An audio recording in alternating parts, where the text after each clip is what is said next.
Hey, it's Dorothy Black, and today we're talking about orgasms. They feel great, they flood your body with happy hormones, and without them, sex might feel a little bit unfinished for some. They're the icing on your cake, the fizz in the soda, and the kick in your engine. Physically, an orgasm is the sudden discharge of sexual tension that's been built up during sex. It's those rhythmic muscular contractions that happen in your pelvic area at the height, at the peak of your sexual, your sex cycle, and that's what we know as an orgasm. Now, there are many evolutionary reasons for orgasms. The one is that for men, the orgasm helps to move the semen along to where it needs to be, to keep the human race populating the planet. But the pleasure aspect is there, the white coats say, to help humans coming back for more. The happy hormones released in touching and orgasms isn't just about getting your rocks off. It also helps to bond and form groups and get squishy with each other. And so that the pleasure from sex isn't just about making you happy physically, it's about the emotional connection and building intimacy and trust. So what happens if you don't orgasm? Is there something wrong with you? Something wrong with your body or something wrong with your partner? Like, let's just make it clear that not all orgasms are the same. They're not all earth-shattering. Some are quiet, some feel shy, desperate, angry. Orgasms have moods because we have moods. How we feel pleasure and how we feel with our partner or in our environment or allow ourselves the emotional space to let go has a direct bearing on our orgasms. Of course, there are some very real general realities when it comes to feeling pleasure. Certain medications, including antidepressants, antipsychotics, or tranks can really mess with your ability to orgasm.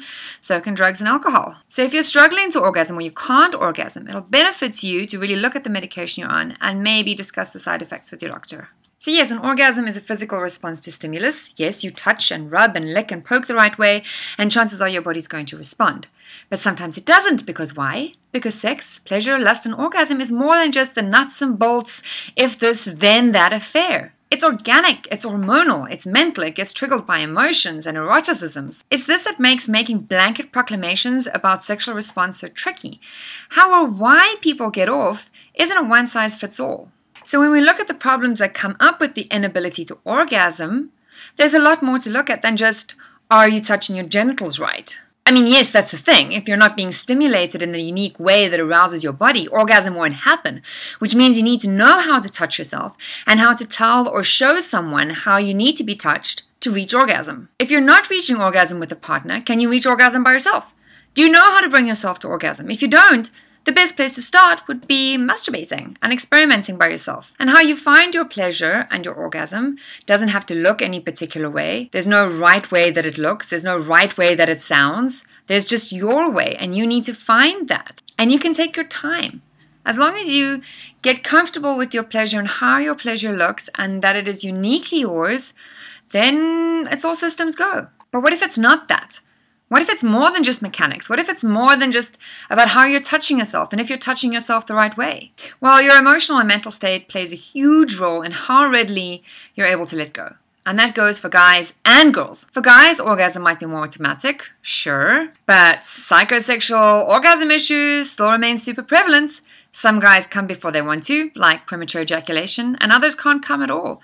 Some women never experience orgasm and sometimes even feel pain. So what gets in the way of orgasming or allowing yourself to orgasm? The answer maybe doesn't play into, really popular porn or hookup culture ideas. But I hate to break the news to you that there are some pretty pedestrian and basic facts that apply to orgasming and the kind of orgasms you experience with your partner. What it boils down to sometimes is how safe, secure, confident, appreciated, loved, and cared for you feel. How easily you feel able to be 100% authentic. No acting, just relaxing into enjoying the sex the way that it feels good for you, not how you think it should feel. The kind of sex that you're having for yourself, that it's not a performance.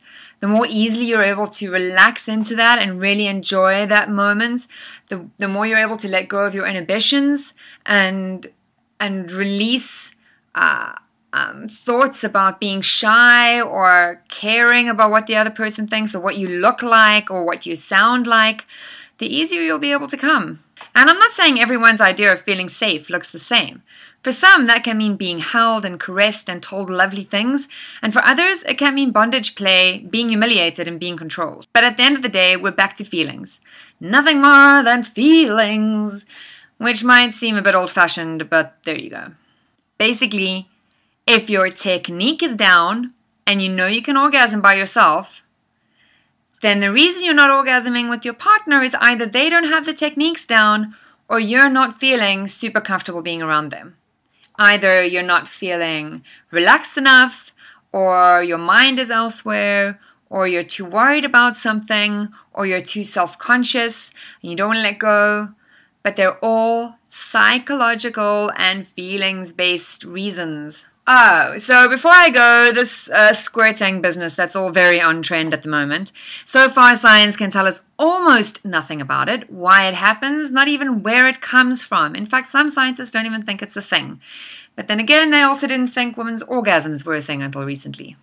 As far as I can tell, some women do and don't know they can. Some women want to and can't. Some women do and do know they can. But the fact is that what you're seeing on porn is largely a lot of theater. Bad theater, but theater nevertheless. The fact is some women come like a little teaspoon amount, others come a big cup amount. You could be squirting and not even know that you're squirting. There are techniques that can help you squirt. You can find those on Google, but I would just say that don't push it. Like experiment a bit, but don't let it become a performance anxiety thing. Like don't let it become an act.